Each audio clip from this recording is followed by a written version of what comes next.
slogan for his campaigning was, "Put a mensch on the bench." That was his line, put a mensch on the bench. There's another tip. Yes?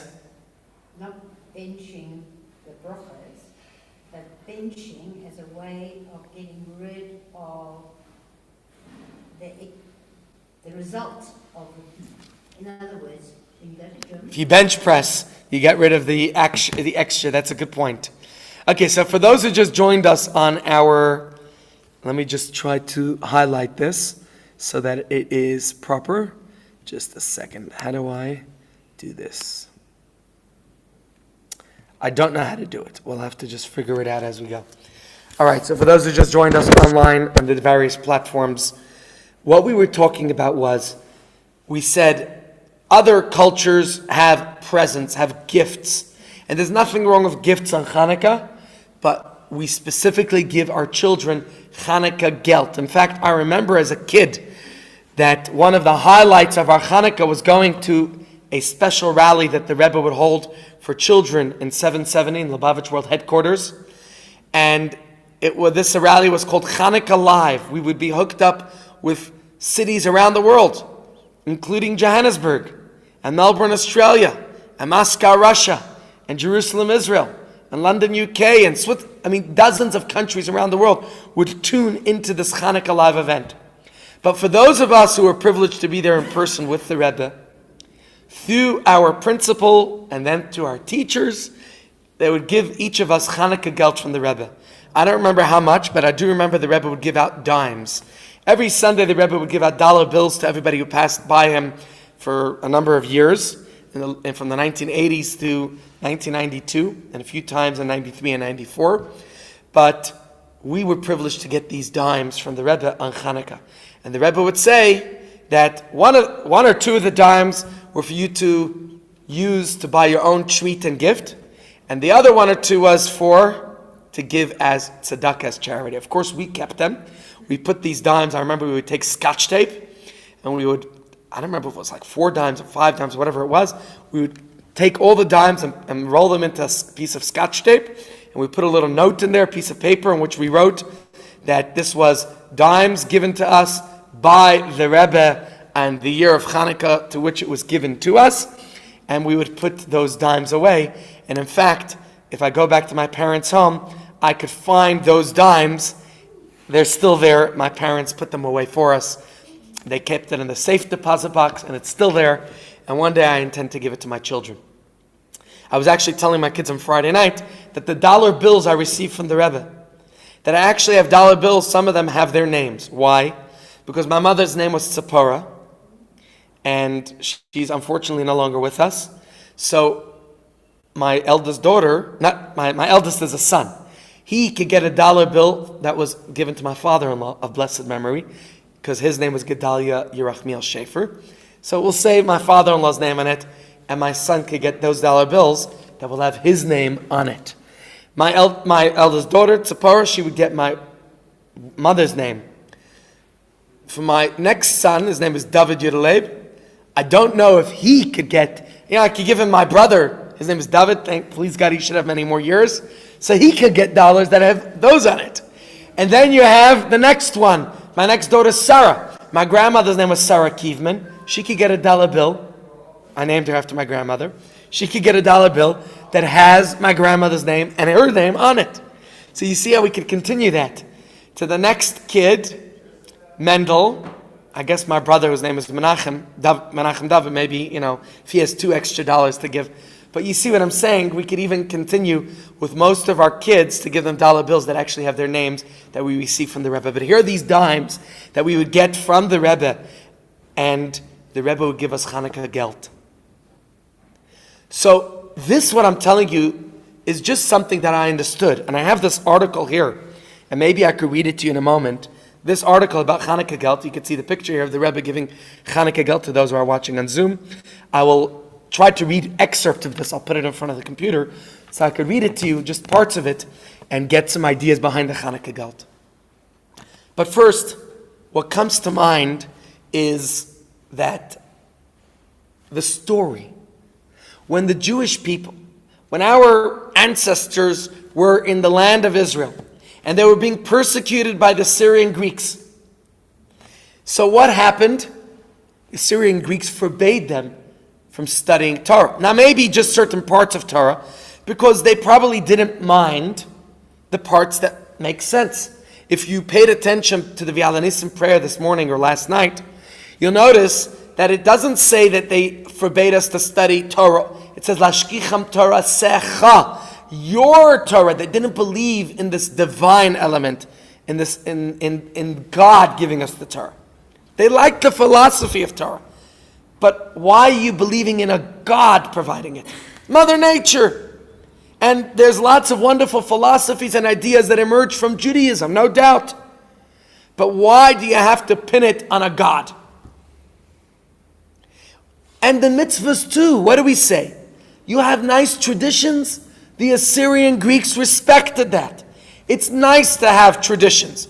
Any of you ever watched the movie My Big Fat Greek Wedding? Yes? There's a lot of tradition in there. It reminded me so much of Fiddler on the Roof. It was the Greek version. There's one good line in that movie that I never forget. The rest of it I don't remember. I watched it too many years ago, but probably like 20 years ago. In yeshiva, in Pretoria, believe it or not. Not with the rabbi's consent. But anyways, we'll delete that from the video.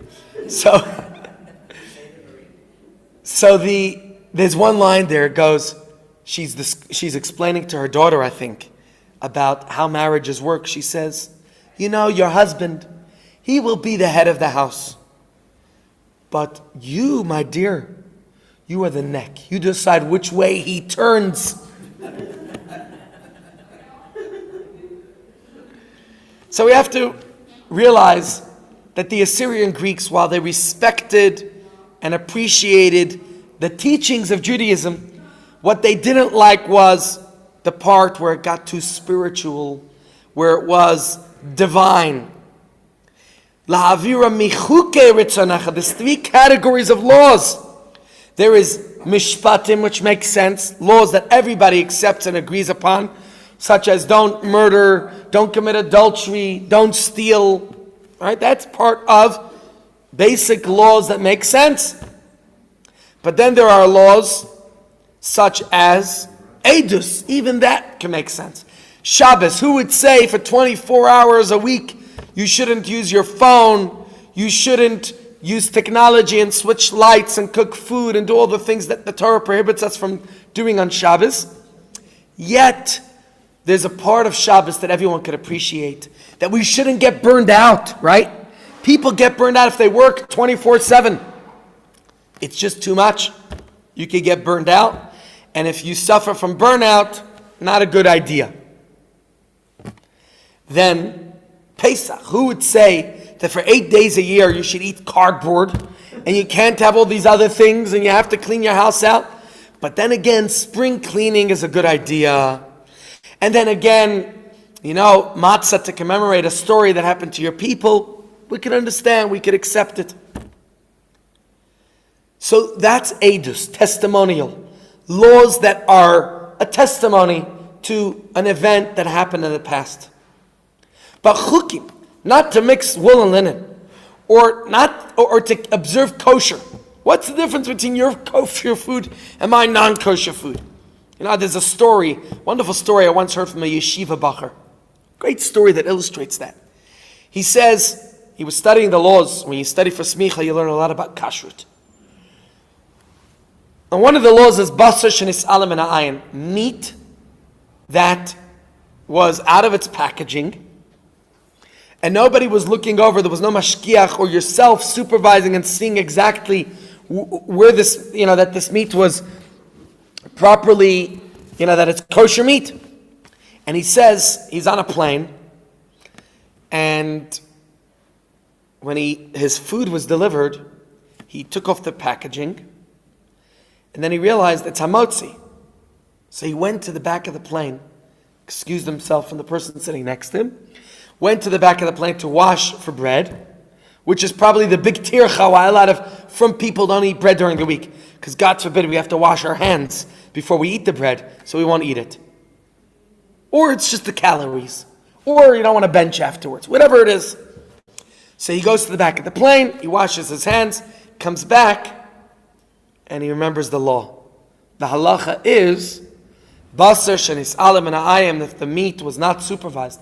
If he didn't see that his meat, he wasn't supervising during this time, he decided to say lamdeini chakecha, absolving that blessing, and not to eat the meat.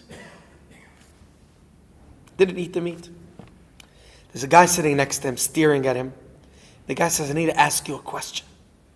Sure, ask me. He said, why are you not eating your food? I said, no, it's a complex matter. I'm not so hungry. He says, no. I know you're hungry. I saw the way you ripped open the packaging. I could see you salivating to eat it. Why aren't you eating the meat, your food? I'm not going to explain to this guy about Jewish law why you. He says, it's complicated. So now I want to know. I really want to know. Please tell me. It's fine. If you insist, I'll tell you. He says, we have a Jewish law that says that we have to keep kosher.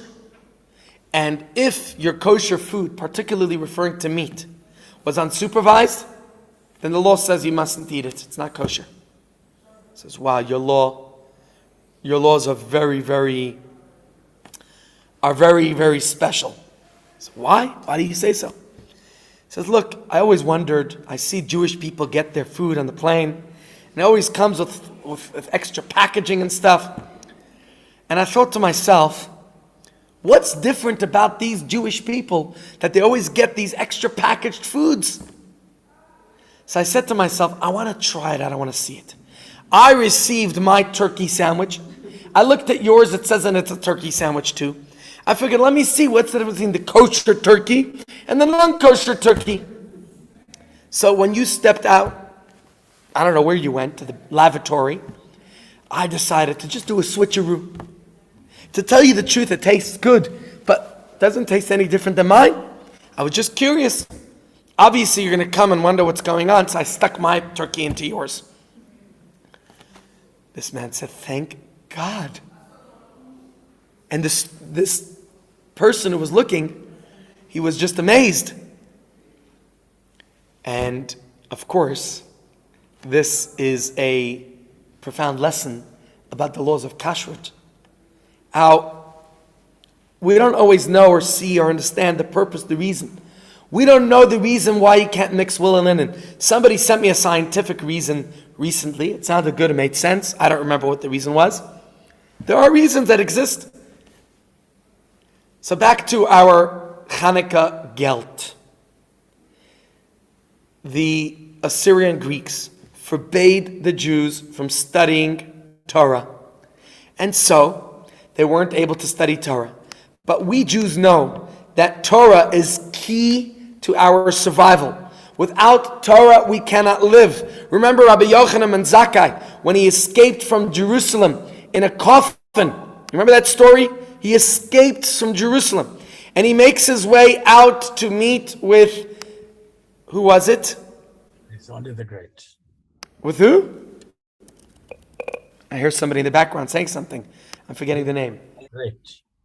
Vespasian, that's who it was. He went to Vespasian. And he meets with Vespasian. It's a whole interesting story. Let's not repeat the whole story now. We did it Tisha B'Av. But there's one aspect of the story that stands out to me. Vespasian granted, he said to Rabbi Yochanan ben Zakkai, I will grant 3 wishes. And all 3 of these wishes had to do with what? Preservation of Torah. What were those wishes? He said to him, Ten li Yavne v'chachameh. Grant me Yavne and its scholars. He asked him to heal the great sage Rabbi Tzadok. They needed Roman doctors who had modern medicine. And who remembers what the third one was? It skips my mind. Anyone? Come on. Somebody's got to remember it. Whatever the third one was, but it also had to do, I think, with the sages, with the scholars. So what's the point? The idea then is that some of the sages, in fact, were upset with Rabbi Yochanan. They said you could have asked him to spare the temple. Imagine we would have still had the temple. But Rabbi Yochanan maintained, which I'm sure we could all agree with, that Judaism does not need a temple to survive. But what does it need to survive?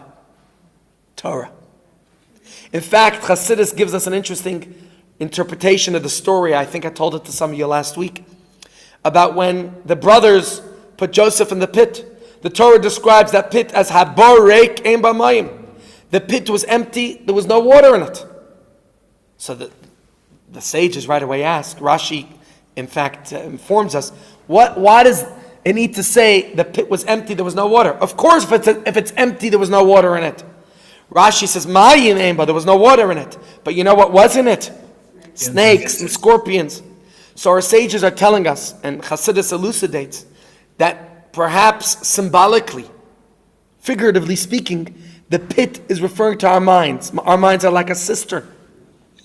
And this cistern of our minds, if it is empty, if there's nothing in it, what's nothing? What does the Torah tell us? Ein bo mayim, there was no water. What's water? Our sages tell us, ein mayim ala Torah. We think water, we drink H2O in the mornings. No, it's not just water. Water, our sages tell us, is Torah. Just as water quenches the thirst of an arid body, Torah quenches the thirst of an arid soul. Just as water descends from above, Torah descends from divine wisdom of Hashem. So, my friends, if our minds are not stimulated with divine wisdom, with Torah all the time, then other things creep in, snakes and scorpions, dangerous things. You know what I'm talking about? In life, you ever see how stuff get into your mind and perhaps contaminate our minds? Don't let those things get into your mind. So, the great sage Rabbi Yochanan ben Zakkai knew that Judaism, in order for it to survive, needs Torah. Think about this. The flames of the menorah, Judaism, how many times it was threatened throughout our history. How many times those lights could have been extinguished. And yet, they may have flickered, but it's still shining bright. We're still here studying Torah. And how did the children in the Hanukkah story, how did they manage to continue to study the Torah under the threat of the Assyrian Greek regime at the time of Antiochus? They would hide out with their scrolls clandestinely in caves. And when the Assyrian Greek soldiers would come by, they would hide their scrolls and quickly pull out, as Rosalind just said, the dreidels. So the dreidel on Hanukkah is not just about a game for fun, but it actually is integral to the Hanukkah story. The kids would play with these dreidels. That was a game they played. And so, if they were asked by the inspectors, what are you doing? You're not allowed to study Torah? They would say, just playing a game. So when we play the game of dreidel, when we make some money, we realize that we are recalling our ancestors' preservation of their Judaism through studying of Torah. And we think about it. Yaakov Avinu, in our parshas we're reading about now, Yaakov is called Ishtam Yoshev Ahalim. He was a sincere person who would study, he would sit in the tents and study Torah. That's what Yaakov was known for. But it's interesting that it says Yoshev, he would dwell where? Ahalim, in the tents. And many of the yeshivas are called by the name Ahale. Like Ahale Torah is a school, not the one I went to, but a big yeshiva in New York, founded by the Rebbe. Ahale Torah. It's called the tent of Torah. Why is it called the tent of Torah? Why is Torah referred to as a tent? Shouldn't Torah be something a little bit more established, like a building? But now when everybody's going on their holidays, we remember that here we don't call it vacation, which implies vacant time. We don't kill time like that big ad outside my shul, wanna kill time, watch Showmax. Now they better pay me for their free advertising. But we don't kill time. Time is not a commodity that you could just kill. Time has to be utilized to the maximum, to the best of our ability, every single day. We utilize our time, we maximize our time. So you're going on a holiday. It's not that Torah is limited to the shul or to the study hall. Torah is to be studied anywhere and everywhere we go. You're at the beach, you could still study Torah. Pull out your phone, you could listen on Spotify to a shiur. You could tune in like some of the people joining us right here on Zoom and on YouTube and on Facebook right here, right now. Right? So this is the idea that when we study Torah, we get regardless where we are. And it's something that we remind our kids at the Chanukah Geld when they're playing the game of dreidel. Shem and Aver, yeah. So what I'll do is read you now a little bit about the significance of the Chanukah Geld, and then maybe I'll conclude with a nice Chanukah story. But it's, like I said, there's a lot here to talk about, and how privileged we are that we are able to celebrate Chanukah here in the Rainbow Nation, and in many places in the world, other places. I mean, thank God not so much today. I saw even in Qatar yesterday at the World Cup Finals, there was a Chabad presence in Yeshiva Bachram who were making sure that Jews were able to celebrate Hanukkah and have kosher food, and you know, so we're privileged here, and I think this is the very freedom that the Maccabim fought for at the time and that they won. The very freedom of fighting for our Yiddishkeit, to preserve it. There's an extra bracha Yeah. in South Africa today. You've got the Hanukkah candles giving you light when H.com doesn't work. Indeed, and thank God we're able to add more light with our menorahs, and it's all about lighting up the night and bringing more light into the darkness. And here in South Africa with load shedding and all, we have a lot of darkness, but you know, it's important, yeah? No. Ein lanu reshus leishtamish bahem ela l'reisim bavad, as we say in the Haneros Halalu passage, the prayer after lighting the menorah. We can only look at them and enjoy them, but we can't actually benefit from the lights of the menorah. Unless it's your dark house and the lights are burning and you don't fall over the The Hanukkah, in fact, there's a discussion in the Gemara. If you only have enough money to buy one set of candles, Shabbos candles or Hanukkah candles, which one should you buy? You only have enough for one. You're stuck out, you're in Narech Veis Nishvu, you're in the Karu, you have, they don't take credit card because the credit card facility is not working, and you have millions of rands on your credit card, but they're only taking cash in the shop. And you only have enough money for one set of candles. Shabbos candles. Why? As Miriam just said, the peace in the home, the Shalom Bayis, is more important than the Hanukkah candles. So as important, as significant as the Hanukkah candles are, peace, without peace, no blessing could take shape, could take hold. So it's important, right? And we think about how did we as a Jewish people survive throughout our history, right? We had no choice but to reach deep inside into the remaining little bit of oil, into our neshama, our divine soul that each of us has. The solar power that each of us contains. Solar power. And what happens in the solar power? How do you get the oil? How did they get the oil to light the menorah? You had to squeeze the olive. And what happens when you squeeze out the olive? What emerges? Juice. That's why my daughter went to sleep next to the menorah. You know why? So why are you going to sleep next to the menorah? She said, I want to wake up oily in the morning. But we all have that reserve inside of ourselves. And if we think about during the Hanukkah story, how 2,000 something years ago, that little bit of oil is what they looked for. They didn't give up. They didn't despair. Each of us mustn't despair either. We all have the divine soul. And sometimes we need to reach deep. We need to search for it. But that solar power is there. And the juice inside each of us is also there. We just have to tap into it. If we search for it, we'll find it. Never give up on ourselves. or on anyone else. Yeah.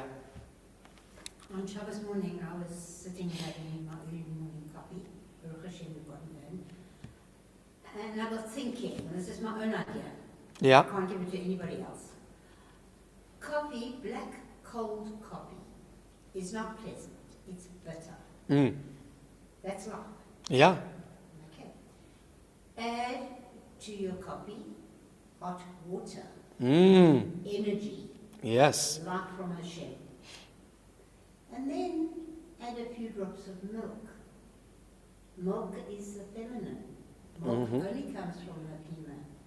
So, bitterness of life, dilute it with the milk of the feminine and a bit of energy from Hashem, and you've got a really wonderful, refreshing, wake me up drink. What about some sugar in there too? Now you have the bitter and the sweet, the dark and the light. The feminine is, are you saying that the coffee beans, the bitterness is the masculine? You're just implying it. And I don't know what the sugar is, which is why I left it out. But I just thought, wow, makes perfect sense. Absolutely. You make the bracha shahakol niya b'dvarei, that everything comes from Hashem. The bitter and the sweet, the dark and the light, it all comes from Hashem. It's all from the divine source. Absolutely. And I thought it Erev Hanukkah. Wow. Yeah, that's a profound lesson. So let me read to you now some of the ideas expressed in here about the Chanukah Gelt. And it says as follows. The definitive origin of the minhag of Chanukah Gelt has always been a mystery. And why do we do it? I just gave you a reason that comes to my mind. Let me read to you from my phone here. Hopefully it's in a centered enough place that I could read the words. It says as follows. Minhag Yisrael practiced by the Rabbeim. The Rebbe would often emphasize the fact that it is an authentic minhag custom, which means that it has the power of a minhag Yisrael. It's part of Torah. Jews have always been doing this. The expression is minhag Yisrael Torah. I have to throw in a line. I remember one year we were doing a program with another community. This community were not Ashkenazim. Nothing against Sephardim, just, it was a different community. But it was Pesach, and Pesach, we have a lot of customs that wind up clashing with each other. And this particular individual who I was doing it with, whenever it came to his minhag, it was Kodesh Kadashim, was the holiest of holies. Whenever it came to my minhag, why? He says, why can't you eat gebrakts, and why can't you eat kitniyot, and why can't you eat this? Anyways, I once said to him, I said, sir, I know it says minhag Yisrael Torahi, but now I'm learning that your minhag is Torah, my minhag is Gehenim. Same letters, right? If it's your minhag, it's holy, but if it's my minhag, forget about it. Unfortunately, that's the way it goes sometimes. But what we are told is minhag Yisrael, when there's a Jewish custom, not that it is Torah, but coming with the authority of the sages, we connect with our sages who connected to the Torah, and so it has a very powerful significance to it. So here is something that we see. In the Shulchan Aruch, okay, the Magen Avraham, who by the way I'm a descendant of, in the beginning of Hilchas Chanukah, he says there's a minhag that the poor youth would go door to door collecting money on Chanukah, which is the idea of Chanukah Gelt. Okay? So that's one interesting thing. Now, there's a story told about a great rabbi known as Rabbi Landau. I'm trying to remember what he was called. They had a name for him. He was a rabbi in Prague. The Nodeb Yehuda, Rabbi Yehuda Landau.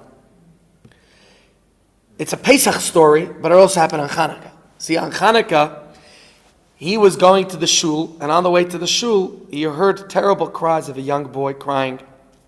And he asked the young boy, what's the matter? It wasn't a Jewish kid.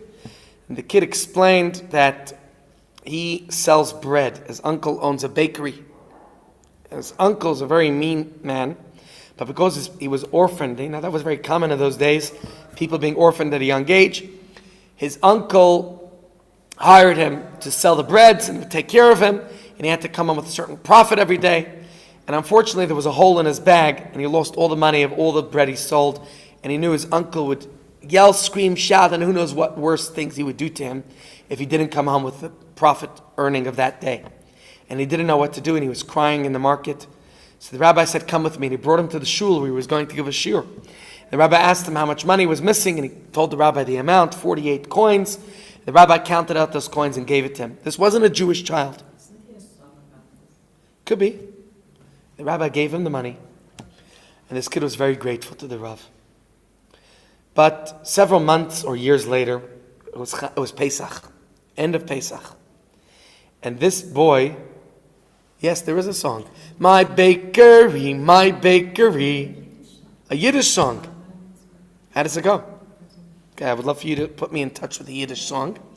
Just before I forget, tomorrow morning, Dr. Helen Kennedy will be here to do exercise with everyone. I know it's holidays, and I know we're off, but with all the latkes that we ate, I thought it's important that we have some exercise, especially if you added donuts. So please come tomorrow. She gets paid for this, and it would be nice if we have participation and presence. Everybody, please come tomorrow. Be part of the exercises with Dr. Helen Kennedy. I think you'll enjoy it, and she would love to do it. So be here for it, and it will be good. Just remembering. Yeah. I'm feeling from my fellow community behind me a lack. So, with your permission, may I bring a kettle and some coffee? Oh, please, let me see if I could get some donuts or goodies too. Good idea. But what, the coffee? There was no coffee this morning? There was nothing this morning because there's no stock. He's here. I should have got him. I tried to get him, but he only works for the campus. If I'm allowed to bring in, I will bring. That's very kind of you. We also have coffee upstairs, which I'm happy for anyone, whoever wants to come up, or we can bring down. Okay, with pleasure. Thank you. So that's from the Shulchan Aruch. Oh wait, I didn't finish telling the story. The story is that this young boy came knocking on the rabbi's house on the last day of Pesach, and he said to the rabbi, I need to tell you this in strict confidence, and I need you to use your Yiddish cup on how you're going to work this out. But his uncle, the baker, was planning to poison the Jewish community, an act of anti-Semitism, a pogrom, by poisoning the bread. Just, bread, you could eat non-Jewish bread because there's nothing else that goes into it, flour and water. My father was a kid in Russia or other countries where they were in their run away from Nazis and communism and everything else in his eventful youth. He said they would go to non-Jewish bakeries and they would throw a twig into the fire to have bread, so that was, at least it was called, Bishul Yisrael. At least there was some element of, Pas Yisrael. Bishul Yisrael is about cooking. Pas Yisrael, that the bread could have some element of being kosher in there. Anyways, the story goes that they were going, where the Jews going to get their bread from after Pesach, but this man was going to poison the bread. He says, but you can't let anybody know, because you have to be very clever in how you do this, because there's only a few people who know about this, and I'm one of those privileged people, and I'm just telling you to pay back for the kindness you did to me. But if word gets out there, my uncle's going to know, by process of elimination, who told you. So I'm counting on you that you're not going to in any way jeopardize and risk my well-being. Rabbi said, leave it with me. Of course, he was a wise man. And the rabbi came out with a plan. He sent a notice to all the shuls that there was a mistake in their calendar that year. And whereas today they thought is the last day of Pesach, which means they would eat that poisonous bread tonight, nobody knew. It wasn't the story. He said, today's the second last day of Pesach. You have to wait another day. People were shocked. They were surprised. But if the rabbi said so, they accepted. And so now, the Jewish community, everyone was at a loss. How does the rabbi know this? But anyways, Mr. Baker decided to sue the rabbi and told the police that the rabbi is taking away his parnasa, his business, his livelihood. He's telling the Jews not to buy bread. And when the rabbi was brought to the police, the rabbi said, I believe that this baker is trying to poison us. How could you lodge such an allegation against the baker? Well, I have a hunch. Why don't you bring your dogs, let them taste the bread, and we'll see. Which is what they did. And when they saw the dog struggling to breathe, they locked up the baker, got rid of all his bread, and realized the wisdom of this great rabbi, but they were saved. From what? From an act of kindness that the rabbi gave to this poor child. So Hanukkah Geld doesn't only have to be to your fellow Jews. We should be charitable to anyone, as the story demonstrates. Yeah. From the dog comes a very nice story connected with Hebrew. Caleb, break it up, means with heart. A dog serves his master With his heart. Yeah. And the dog served the Jewish people in your story with all of his being, with all his Yeah. heart. You know, there's a story about a person who didn't know how to spell properly. So he was writing, instead of writing Chalav Yisrael, he wrote Kelav Yisrael. You know, it's different. Chalav would be with a ches, Kelav with a chaf, with a kaf. Anyways, so let me read the next one. My phone turned off, so let me just turn it back on. Okay. The next hint is in the Gemara. In the laws of Hanukkah, the Gemara says that it is forbidden to make use of the candles of Hanukkah, which is what Rosalind pointed out before. It says here, this implies that already then people were giving out Hanukkah Geld. How does that imply, they were giving out Hanukkah Geld? I will just have to guess for now. How else do you count your money? Right? You can count it. You can't count it at the light of the menorah. You had to have other candles. So that's an indication from the Gemara about Hanukkah Geld. The word Hanukkah comes from the word chinuch. It's related. In fact, I'll share with you another interesting insight that comes to mind. You know, all the foods we eat on Hanukkah are oily. Right? We eat latkes and donuts. All saturated, permeated with oil to commemorate the miracle of the oil. But this miracle of the oil has a deep significance to it. And we can take lessons of the oil in a moment as well. What we said the Assyrian Greeks detested was the divine, the spiritual element. They worshiped nature. They were all about the physique of their bodies, which is why they didn't like circumcision, bris milah. They were all about appreciating Mother Nature. So the number 7 was significant to them. 7 days of the week, 7 musical notes, 7 colors of the rainbow. Give me some more 7s.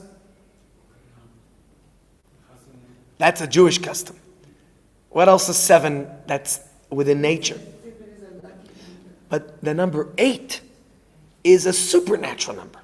It transcends nature. Right? You have a story about the number 8? Let's hear. Let's hear the story. I think I told you. I was teaching them. You WhatsApped it to me. Yeah.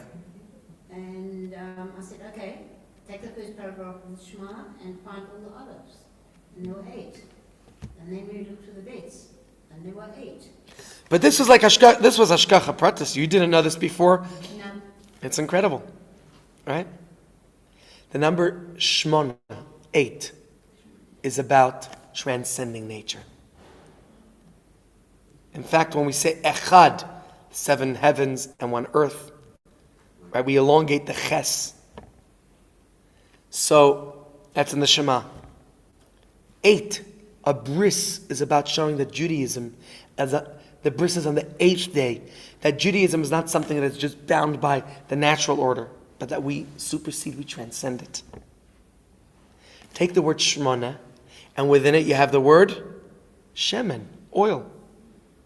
So the oil, the symbolism of oil, is not only remembering the miracle, which the miracle itself transcended nature, but it's also about everything we do with the oil, is remembering how we transcend and supersede the natural order.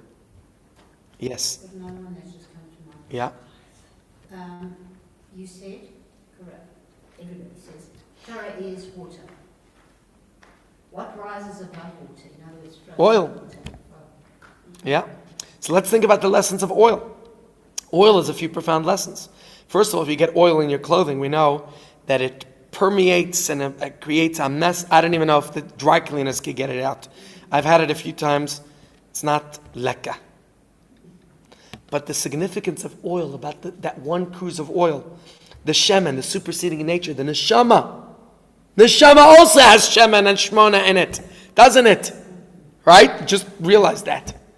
Shmona, scrabble the letters, you have neshama. It's about the superseding the natural order. The neshama, with the shemen, it penetrates our life. We ought to be penetrated by it. When you study Torah, it has to have that permeating effect on our lives. Number two, what Miriam just said, it rises above. It supersedes the natural order. And what else do we know about oil? There is something else about oil that I'm trying to remember. Well, it burns and gives off light. Light is also Torah. Yes. But there was something else I had in mind, which just skipped my mind. So when I remember it, I'll tell you. All right, so it's all about superseding nature, which is the Torah. So now we look at the word chinuch. Chanukah has the word chinuch, education in it. So the Yavanim, the Greeks, they try to eradicate, what do we say in Radanism? Nashkicham Torah Secha, to make us forget the divinity of Torah. And Chanukah celebrates chinuch. Chanukah means also Chanuchafei, they rested on the 25th day. It's about Chanukat, about the renewal, the dedication of Torah. So just as we give money to a child at the beginning of their education to encourage them to learn better, it's a Jewish concept. Maimonides says that you have to incentivize children. You know that song? Rojin kes mit mandlen. You know that song? What's the Rojin kes mit mandlen? That they would give kids raisins and almonds. It was part of, that won't work today.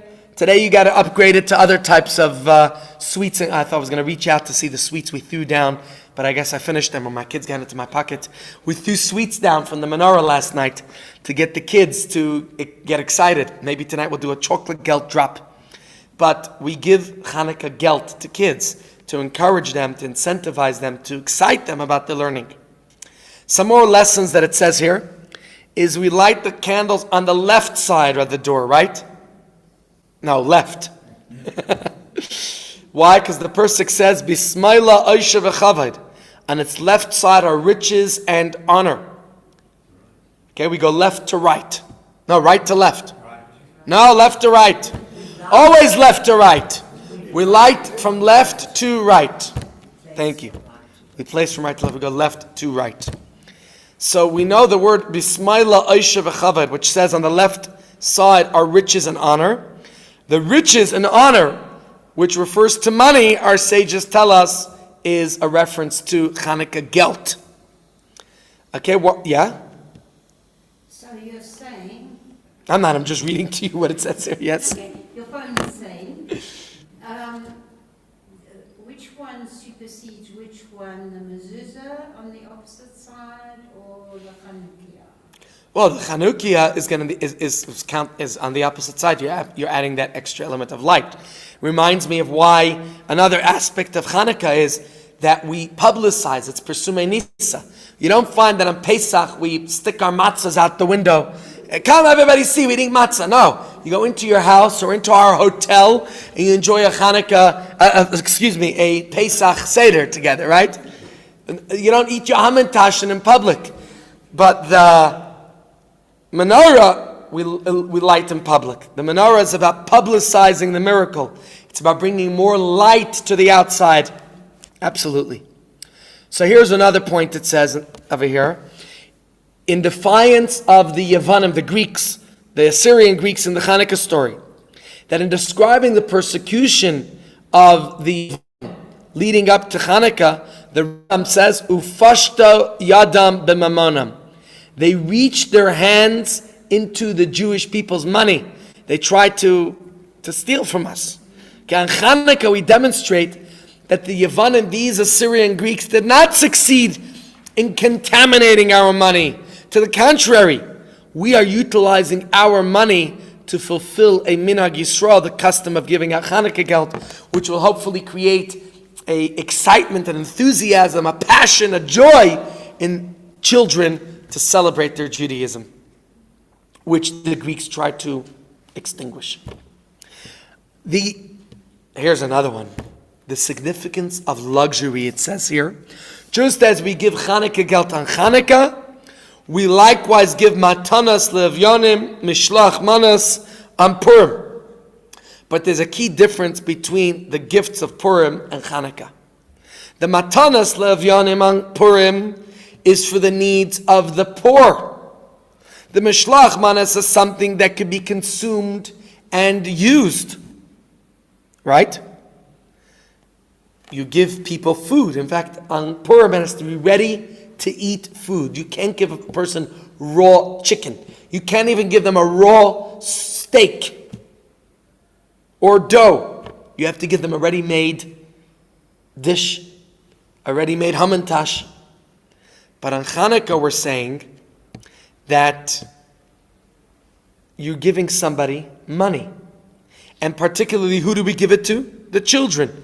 Doesn't matter if they're financially poor or rich, even though it says in the Shulchan Aruch to give poor kids charity on Chanukah. You give to anyone. The richest kid could get more Chanukah gelt. You could give them, and they could use the money to buy sweets or toys or whatever they want. They use it for luxuries.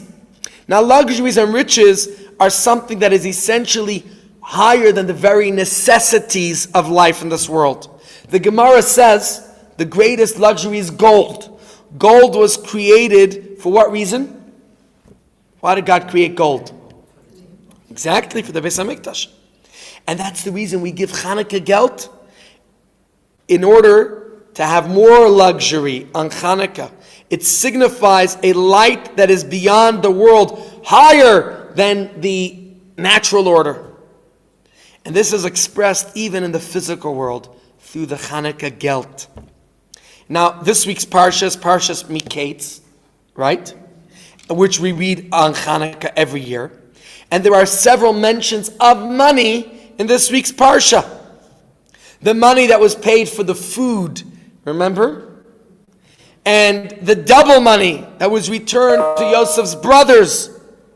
And there are also several gifts in the parsha, just like the Chanukah gelt and Chanukah gifts. Yosef returned the money to his brothers, and he also gave them gifts of clothing, especially to which brother? To Benjamin. Something else that comes to mind, because this ends that point. Now there's laws of Chanukah, rules about Chanukah gelt, which maybe I'll do tomorrow instead, because we're reaching the end of today's shir. Yeah? One comment I wanted to make on what you just said. Yeah? Is if the Chanukah gelt Yeah? is luxury to purchase more, better, not charity, not Yeah. for the poor, whatever. Not only about charity, right? Why didn't anybody give the parents anything? Okay, maybe you have to give a Chanukah gelt here. The kids should give their parents things, right? It shouldn't just be one way. Yeah, there you go. The kids give you nachas. Very good. Okay, so I'll give you one more opinion that comes to my mind, and then I'll tell you a story, or we'll leave the story for tomorrow. Okay, so here's the opinion. Money is not something that you can actually do. There's no utility with the money itself. You can't eat the money. You can't wear the money. You can't live in the money. So essentially, the money is not something that is of inherent value itself. Yes, that money is backed up by the Reserve Bank, but before we know it, there will no longer be physical money. I don't think. I'm predicting there's a time soon when it will be a cashless world. You're not predicting, the prophets predict. Yeah? Where do the prophets predict this? Just remember. What does Amos say? He said, one of the things he said is there will be an abundance of everything. Yes. You won't have money to buy. Okay? You won't need money to buy. We read Amos and the Haftarah last Shabbos. Now, yeah, it says, V'chol ma'adanim etzim ka'afar, all the delicacies will be like the dust of the earth. Imagine, you pick up delicacies like pebbles. You'll have any gadget or technology or food or anything you need. So let's conclude with this point. Just like the money is not something you could use itself, but it is the potential with which you can acquire those things. Likewise, What's the idea I wanted to say? I forgot. There was some idea I was developing in my mind. We give out Chanukah gelt. And maybe the Chanukah gelt, also like the oil, is the oil of value itself or what you could do with the oil, right? The oil, unless you use it for fire or whatever other purpose it's used for, it itself, okay, you might say we use it in food for cooking, we use it in our salads, but at least for fire, it's only the potential. The oil's the potential, the money gives us the potential. And I think each of us has the potential. So we mustn't give up, we mustn't despair, we must continue to grow and glow and go from strength to strength and continue to aspire to inspire before. Very good. Thank you very much, ladies and gents. To be continued tomorrow, please God. If I could get this computer to work, then I will give you the shiur I intended to give you today. Otherwise, I'll continue Tahaka Chinik, and luckily I have an article here about the Chanukah gelt, which I didn't read completely. It still has here stories about the practical aspect of Chanukah gelt, about giving to others, and all these different other aspects that it says here. So if you want, we could look at that, or we could look at some other angles and aspects of Chanukah. And I wish you all, we wish to everybody a happy Chanukah. Oh, you sent me something? I'll take a look. All right. Ladies and gents, don't forget to join us tonight for the giant menorah lighting at Santon City, 6:30 p.m. Ronnie, will you join us at the giant menorah lighting and give us some music there tonight, maybe? I'm here, they put me in charge of the... Every night? I thought you come in to give us some Chanukah. Get someone else to do one night. You would let me know about the PA, this, I don't know what it is. I'll get you a PA. I got a PA. Come. And don't forget, tomorrow morning, Dr. Helen Kennedy will be here to do breathing and stretching techniques with you. Zakas and